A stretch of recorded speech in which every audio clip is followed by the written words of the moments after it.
بسم اللہ الرحمن الرحیم۔ اللہ تبارک و تعالیٰ کے پاکیزہ نام سے آغاز کرتے ہیں جو بہت مہربان نہایت رحم والا ہے۔ الحمدللہ بخاری شریف پر درس کا سلسلہ جاری و ساری ہے، اور اللہ کے بڑا فضل و کرم ہے کہ ہم کافی حدیثیں کر چکے ہیں۔ 175ویں حدیث میں نے آپ کی خدمت میں عرض کی تھی، جس میں نبی کریم صلی اللہ علیہ وسلم نے تربیت یافتہ کتے کے ذریعے شکار کرنے کے جواز کو بیان فرمایا تھا، اور اس پہ ہمارا کلام تھوڑا سا ہو چکا ہے کہ ویسے تو کتا پالنا نبی کریم صلی اللہ علیہ وسلم نے سختی سے منع فرمایا، اور اس پہ دو وعیدیں بیان فرمائیں۔ ایک تو یہ کہ جس گھر میں کتا ہو اس میں اللہ تبارک و تعالی کے رحمت کے فرشتے نہیں آتے ہیں، اور ایک روایت کے مطابق جس نے کتا پالا روزانہ اس کے نامہ اعمال سے 2 قیرات اجر کم ہوگا۔ اور سرکار صلی اللہ علیہ وسلم نے ایک مقام پہ فرمایا کہ 1 قیرات احد پہاڑ کے برابر ہے۔ اگر اسی کا یہ معاملہ کر لیا جائے تو یعنی بعض علماء نے فرمایا کہ اس سے مراد بہت کثیر گناہ معاف ہوں گے، اور وہ ایک احد پہاڑ کے برابر 1 قیرات کو مان لیا جائے تو پھر بہت ہی زیادہ آپ دیکھیں نام اعمال سے نیکیاں نکل جائیں گی۔ تو اس لیے کتا پالنا منع لکھا، لیکن بعض جیسے حدیثوں میں اجازت دی گئی، تو ان دونوں قسم کی احادیث میں مطابقت پھر یوں پیدا کی گئی ہے کہ اگر کتا گھر کی حفاظت کے لیے ہے کہ چور وغیرہ آتے ہیں یا جانور گھس جاتے ہیں اور نقصان پہنچاتے ہیں، یا بکریاں وغیرہ چرائی جاتی ہیں تو چرواہے بعض اوقات اس طرح کے تربیت یافتہ کتے اپنے پاس رکھتے ہیں کہ بکریاں دور دور نکل جاتی ہیں تو وہ انہیں دوبارہ اس شخص تک لے کر آتے ہیں۔ اور اسی طریقے سے یہ جیسے شکار کا مسئلہ ہے کہ اگر شکار کے لیے تربیت یافتہ کتے کو استعمال کیا تو ان کی اجازت ہو سکتی ہے، اور یہ ضرورت میں آتے ہیں، اور ان کا استثناء ہے ان تمام احادیث سے جہاں پہ نبی کریم صلی اللہ علیہ وسلم نے کتوں کے پالنے کے بارے میں کسی قسم کی وعید بیان فرمائی ہے۔ تو یہ چونکہ شریعت اللہ تبارک و تعالیٰ اور اس کے رسول کریم صلی اللہ علیہ وسلم کی دی گئی تعلیم کا نام ہے، جب شریعت ہمیں کہہ رہی ہو کہ یہاں پر یہ چیز جائز ہے، ہم کہیں گے جائز ہے، اور شریعت دوسرے مقام پہ اسے کہے یہ ناجائز ہے، تو ہم یہ نہیں کہہ سکتے کہ جی پہلے مقام پہ جائز کیوں قرار دیا۔ اس لیے کہ ہمیں اللہ تعالیٰ اور اس کے رسول کی بات ماننی ہے، نہ کہ ہم ان کی بات کو سن کر، ان کی کسی تعلیم کو سن کر خود معاذ اللہ ثم معاذ اللہ یہ اعتراض کرنا شروع کر دیں اور سکھانا شروع کر دیں کہ ایسا نہیں، ایسا ہونا چاہیے کیونکہ آپ نے پہلے ایسے کہا۔ یہ غلط طریقہ ہوتا ہے اور انتہائی غیر مناسب ہے۔ لہذا اگر کوئی کسی نے کتا پالا، سب سے پہلے وہ اس کی صحیح ضرورت کو پیش نظر رکھے، اس کے بعد وہ کتا پال سکتا ہے، ورنہ احتیاط ہی کریں۔ اگلے باب کی طرف آتے ہیں کہ باب من لم یر الوضوء الا من المخرجین القبل والدبر، جس کے یعنی اس شخص کا باب جو صرف وضو کو اس صورت میں تصور کرتا ہے، مانتا ہے کہ جب کوئی نجاست وغیرہ سبیلین سے نکلے۔ تو یہ میں نے آپ کو سمجھایا تھا، اس میں پھر ہم یہاں پر بھی تھوڑا سا ہم نے بیان کر لیا تھا کہ سبیلین سے یعنی جو اللہ تبارک و تعالیٰ نے نجاست کے خروج کے مقامات رکھے ہیں، سبیل کہتے ہیں راستے کو، چونکہ یہ 2 راستے ہیں تو ان کو کہتے ہیں سبیلین۔ عربی کے اندر جو ہے اگر آپ ایک کے بعد 2 بنانا چاہیں، جس کو عربی میں تثنیہ کہتے ہیں، ہمارے اردو انگلش میں تو ایسا ہوتا ہے کہ واحد ہے یا جمع ہے، لیکن عرب کے ہاں 3 چیزیں ہوتی ہیں، واحد، پھر تثنیہ، پھر جمع۔ اگر ایک لفظ ایک پر ایک چیز شے کو ظاہر کر رہا ہو اس کو واحد کہیں گے، اگر 2 کو ظاہر کرے گا تو تثنیہ کہتے ہیں، اور 2 سے زیادہ یعنی 3 یا 3 سے زیادہ کو ظاہر کرے تو پھر اس کو جمع کہا جاتا ہے۔ تو تثنیہ بنانے کا عرب میں طریقہ یہ ہوتا ہے کہ واحد کے آخر میں الف اور نون کا اضافہ کر دیں تو تثنیہ بن جائے گا، جیسے رجلن یہ واحد ہے، الف اور نون بڑھا دیں رجلانی تو یہ تثنیہ بن جاتا ہے۔ ایسی سبیل واحد ہے تو سبیلانی یہ تثنیہ بن جائے گا۔ اسی سبیلان کی ایک بدلی ہوئی شکل سبیلین بھی ہوتا ہے، ہیں دونوں ایک ہی، یعنی 2 راستے۔ تو یہ 2 راستوں سے جو کچھ نجاست نکلتی ہے تو یہ امام بخاری رحمۃ اللہ علیہ اب یہاں پر یہ ثابت کرنا چاہتے ہیں کہ صرف سبیلین سے کوئی نجاست نکلتی ہے تو وضو ٹوٹے گا، ورنہ نہیں ٹوٹے گا۔ اور انہی کو یاد رکھیں، یہ 2 راستوں کو مخرج معتاد کہتے ہیں۔ مخرج کہتے ہیں نکلنے کی جگہ، اور معتاد یعنی جو عادتاً کوئی چیز مقرر کی گئی ہو اس کو کہتے ہیں معتاد۔ تو اللہ تبارک و تعالیٰ نے عمومی طور پر عادتاً یعنی جو لوگوں کی عادت ہے عموماً ایک طبیعت بنائی ہے، ایک ان کا ایک نظام بنا دیا ہے کہ سبیلین سے خروج نجاست ہوتا ہے، اس لیے انہیں کہہ دیتے ہیں مخرج معتاد۔ تو یہ لفظ بھی یاد رکھیں، یہ کافی فقہ کی کتابوں میں استعمال ہوتا ہے۔ تو خلاصہ کلام یہ ہے کہ امام بخاری رحمۃ اللہ علیہ کا مذہب بھی یہی ہے، اور یہی امام شافعی رحمۃ اللہ علیہ کا مذہب ہے یا ان کا ایک قاعدہ قانون ہے کہ مخرج معتاد سے کوئی نجاست خارج ہوگی تو وضو ٹوٹے گا ورنہ نہیں۔ لیکن ہم احناف کا قاعدہ تھوڑا سا جدا گانا ہے، ہم یہ کہتے ہیں کہ مخرج معتاد سے کوئی چیز نکلے تو وہ تو وضو توڑے گی، لیکن اگر جسم کے کسی اور حصے سے کوئی نجاست نکلتی ہے اور اتنی مقدار میں نکلتی ہے کہ اگر ہم اس کو نہ روکیں تو وہ بہہ جائے تو اس سے وضو ٹوٹ جائے گا۔ جیسے مثال کے طور پر کوئی چھری وغیرہ لگ گئی، ہاتھ کٹ گیا اور بلڈ نکل آیا، تو اگر تھوڑا سا نکلا کہ ہلکا سا کٹ لگا تھا اور یہ چل نہیں رہا ہے تو پھر یہ ہم اس کو کہیں گے پاک ہے اور اس سے وضو بھی نہیں جائے گا۔ ایسی پیپ نکلی کہیں سے لیکن خود بہنے کی وہ صلاحیت نہیں رکھتی ہے تو ہم اس کو پاک بھی قرار دیں گے اور وضو نہ ٹوٹنے کا حکم دیں گے۔ لیکن اگر کثیر مقدار میں نکل کے مثلا خون بہہ گیا، پیپ چل پڑی تو اس سے وضو ٹوٹ جائے گا۔ اسی طریقے سے اگر خون نکلا، کسی نے ٹیشو پیپر پکڑ لیا ہاتھ میں، خون نکلا اس کو صاف کر لیا، پھر نکلا پھر صاف کر لیا، پھر نکلا پھر صاف کر لیا، یعنی بہنے نہ دیا، تو احناف کے نزدیک نجاست کا مخرج معتاد کے علاوہ کسی جگہ سے نکل کر بہنا کوئی ضروری نہیں ہے، اتنی مقدار کا نکلنا ضروری ہے کہ اگر ہم اسے بہنے دیتے تو وہ اپنی طاقت سے خود بہہ لیتا۔ تو اس میں دیکھیں یہ شرط پائی جا رہی ہے کہ اگرچہ ہم نے اس کو بہنے نہیں دیا، لیکن اب ہم غور کریں کہ اگر ہم مسلسل ٹیشو سے صاف نہ کرتے تو کیا یہ بلڈ اپنی جگہ سے نکل کر بہہ جاتا یا نہیں۔ اگر دل یہ کہے کہ ہاں نہیں بہہ جاتا، ذہن اس کو قبول کر رہا ہے، تو بس وضو ٹوٹ گیا۔ تو ہمارا استدلال کچھ اور چیزوں سے ہے، اور ان کا استدلال امام شافعی رحمۃ اللہ علیہ اور امام بخاری چونکہ اکثر امام شافعی رحمۃ اللہ علیہ کو فالو کرتے ہیں تو ان کی ہی جو تائید کی حدیثیں یا اقوال ہیں یہاں پر لے کر آئے ہیں۔ تو پہلے یہ اقوال ذکر کیے ہیں، اس کے بعد پھر حدیث کریمہ لے کر آئے ہیں، جیسے کہ بہت سے مقامات پر آپ نے دیکھا ہے کہ امام بخاری رحمۃ اللہ علیہ پہلے ایک باب قائم کرتے ہیں، پھر اس باب یا عنوان سے متعلقہ مختلف صحابہ کے یا تابعین کے اقوال لاتے ہیں، پھر حدیث کو درج کرتے ہیں، پھر ہم حدیث نمبر آپ کو بتاتے ہیں اور حدیث کو ذکر کر دیتے ہیں۔ تو یہاں پر بھی امام بخاری رحمۃ اللہ علیہ نے یہی کیا کہ پہلے آپ نے ایک باب قائم کیا ہے، پھر اس باب کی تائید میں کئی اقوال لے کر آئے ہیں، اس کے بعد حدیث پر آئے ہیں۔ تو یہی ترتیب اب میں بھی آپ کی خدمت میں رکھوں گا کہ پہلے ہم نے باب قائم کیا کہ امام بخاری رحمۃ اللہ علیہ فرما رہے ہیں، یعنی باب ہم نے ذکر کیا کہ اس شخص کا باب کہ جو مخرجین سے یا سبیلین سے نجاست کے نکلنے پر ہی وضو ٹوٹنے کا حکم دیتا ہے، اس کے علاوہ نہیں۔ تو یہ آپ اس پہ کچھ چیزیں لے کر آئے ہیں۔ تو امام بخاری رحمۃ اللہ علیہ فرماتے ہیں،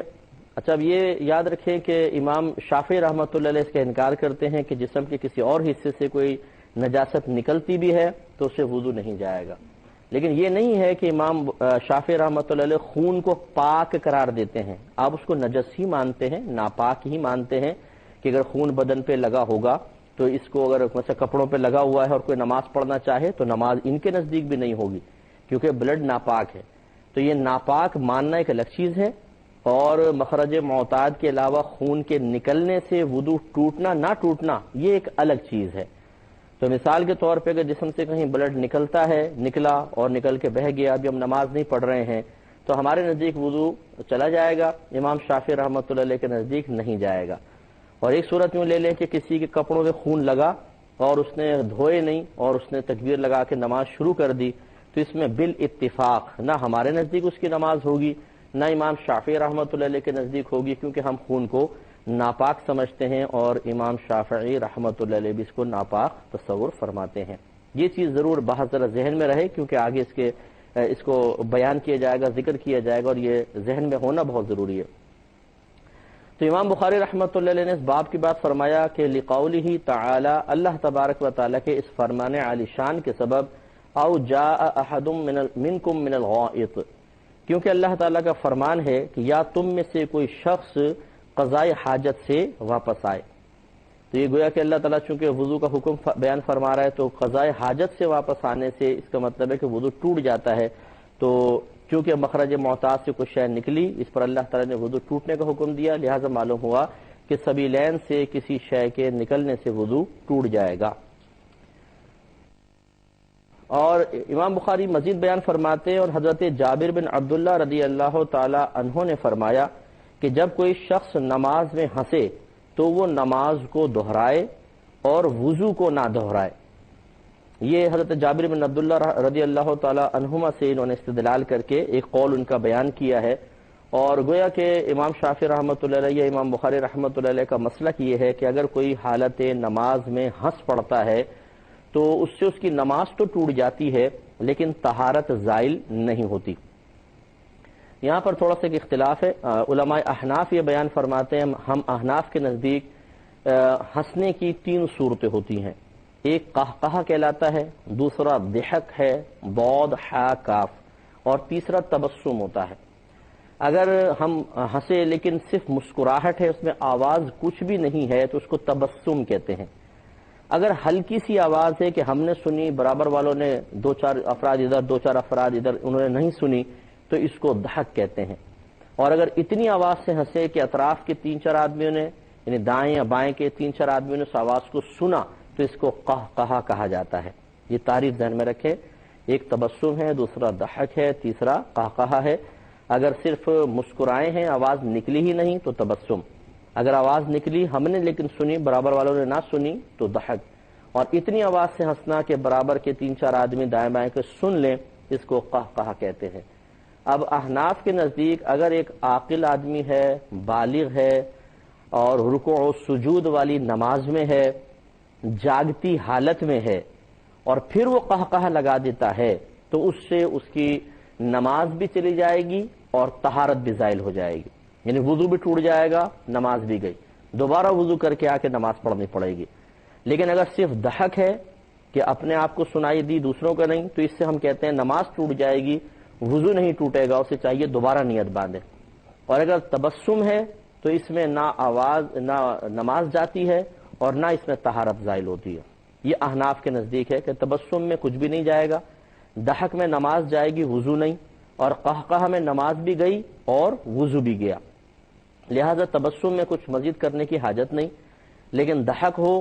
تو نماز چونکہ ٹوٹ گئی ہے، دوبارہ تکبیر لگائیں گے، دوبارہ نماز پڑھیں گے. اور قہقہہ کے اندر پھر ہمیں دوبارہ وضو کرنا ہوگا اور آ کے نماز کو ادا کرنا پڑے گا. جبکہ امام شافعی رحمۃ اللہ علیہ کے نزدیک یہی جابر بن عبداللہ رضی اللہ تعالی عنہ کا مسلک ہے، جب کوئی شخص نماز میں ہنسے تو وہ نماز کو دہرائے، وضو کو نہ دہرائے. گویا کہ ان کے نزدیک قہقہہ میں بھی صرف نماز ٹوٹے گی، وضو نہیں جائے گا. اب ہمارا استدلال دیکھیں دلیل کس چیز سے ہے، ہم وہ بیان کرتے ہیں. یہ سنن دارقطنی کے اندر یہ روایت موجود ہے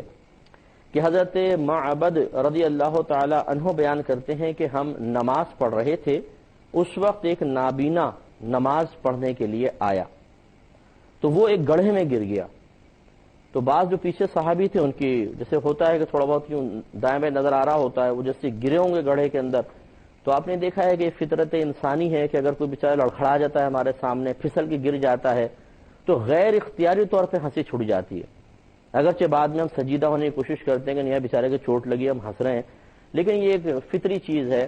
اور صحابہ کرام علیہم رضوان بھی فطرت سے باہر نہیں تھے،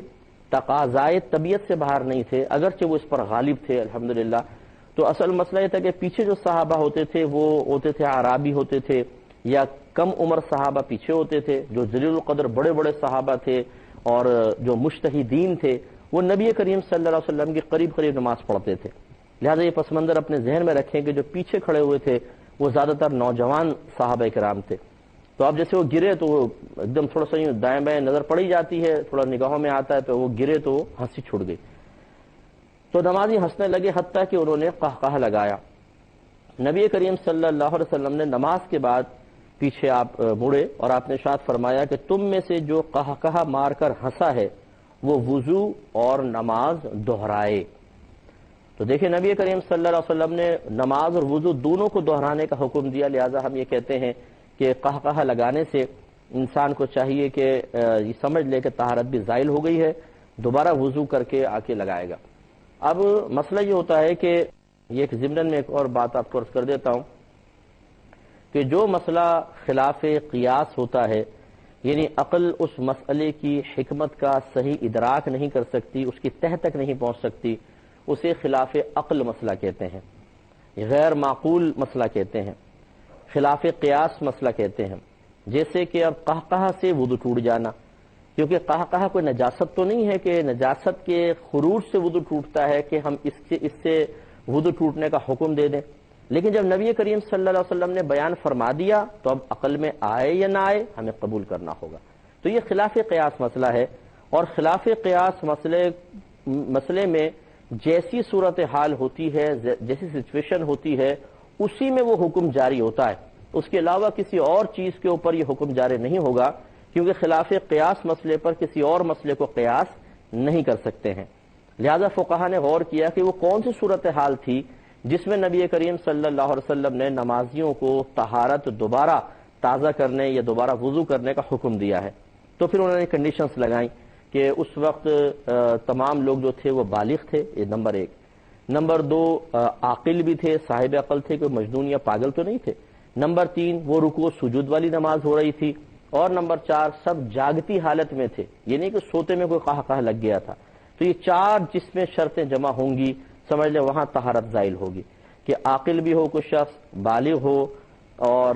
جاگتی حالت میں ہو اور قہقہ لگے گا، تو نبی کریم صلی اللہ علیہ وسلم نے نماز کے فساد کا حکم دیا، اس کے ساتھ ساتھ طہارت کے ختم ہو جانے کا بھی حکم ارشاد فرمایا۔ لہذا اگر کوئی آپ سے کوشچن کرے، ایک شخص نماز جنازہ ادا کر رہا ہے اور اس میں بلند آواز سے اس نے قہقہ لگا دیا، تو کیا اس کا وضو ٹوٹ گیا کہ نہیں؟ تو آپ غور کر لیں، وہ عاقل بھی ہے، بالغ بھی ہے، جاگ بھی رہا ہے، لیکن یہ نماز رکوع سجود والی نہیں ہے۔ جب نہیں ہے تو طہارت نہیں جائے گی، کیونکہ خلاف قیاس مسئلے کے اوپر خلاف قیاس مسئلہ جس ماحول میں بیان کیا جاتا ہے اس ماحول میں ہی وہ حکم جاری ہوگا، اس کے علاوہ نہیں ہوگا۔ اسی طریقے سے بھی ثابت ہو گیا، ایک شخص وضو کر کے آ کے بیٹھا، آپ دوست باتیں کر رہے ہیں، اس نے قہقہ لگایا زور سے، بتائیے وضو گیا کہ نہیں گیا؟ تو دیکھیں وہ عاقل بھی ہے، بالغ بھی ہے، جاگ بھی رہا ہے، لیکن حالت نماز میں نہیں ہے، رکوع سجود والی نماز تو نہیں پڑھ رہا، لہذا معلوم ہوا قہقہے سے جتنا مرضی قہقہ لگائے، علاوہ نماز کے طہارت کے زوال کی کوئی صورت نہیں ہے، اس سے کوئی وضو وغیرہ نہیں جائے گا۔ تو یہ ذرا اپنے ذہن میں اچھی طریقے سے ہمیں رکھنا چاہیے۔ بہرحال امام شافعی رحمۃ اللہ علیہ کے اپنے استدلالات ہیں، فقہ حنفی جو ہے وہ اس حدیث سے استدلال کرتے ہوئے حکم ارشاد فرما رہا ہے۔ تو جو احناف حضرات ہیں وہ ذرا ذہن میں رکھیں کہ اگر اب جیسے ہمارے بہت سارے نوجوان ہوتے ہیں اسکول کالج میں خاص طور پہ پڑھنے والے یا محلے کے ہوتے ہیں، وہ جب نماز میں ایک ساتھ کھڑے ہو جائیں تو بڑا پرابلم ہوتا ہے۔ ہمارا مشورہ ہے کہ کبھی بھی اپنے دوستوں کے ساتھ آپ نماز ادا نہ فرمائیں، ورنہ شیطان درمیان میں آ کر اور مختلف چیزیں یاد دلاتا ہے، ایک دوسرے پہ توجہ دلواتا ہے اور پھر ہنسی چھٹ جاتی ہے، اور بعض اوقات تو اتنی ہنسی کی آواز ہوتی ہے کہ 3 صفحے پیچھے سن لیتی ہیں آوازیں۔ تو یقینی سی بات ہے حالت نماز میں جب ایک حنفی نوجوان اس طرح قہقہ لگائے گا تو اس کی نماز بھی گئی اور وضو بھی گیا۔ لیکن المیہ یہ ہے کہ چونکہ ہمارے گھروں میں مسائل سکھائے نہیں جاتے ہیں، بچوں نے اس قسم کے مسائل سنے نہیں ہوتے ہیں، تو وہ نماز جاری رکھتے ہیں اور اسی طرح نماز پڑھ کے گھر چلے جاتے ہیں، سمجھتے ہیں کہ ہماری نماز ہو گئی، حالانکہ نہ نماز ہوئی، کیونکہ وجہ یہ ہے کہ طہارت تو زائل ہو گئی اور نماز ٹوٹ چکی تھی، تو خالی بیچارے ایکسرسائز کر کے اپنے گھر چلے گئے ہیں۔ اب انہیں پتہ چلے گا موت کے وقت یا قبر میں یا پھر میدان محشر میں علم ہوگا کہ آپ کی وہ نماز تو ہوئی نہیں تھی۔ تو اس لیے بہت ضروری ہے کہ مسائل صحیح طریقے سے سیکھے جائیں۔ انشاءاللہ باقی مسئلے نیکسٹ پروگرام میں عرض کریں گے، ضرور ملاحظہ کیجیے گا۔ اس وقت تک کے لیے اجازت دیجیے۔ وآخر دعوانا ان الحمد للہ رب العالمین۔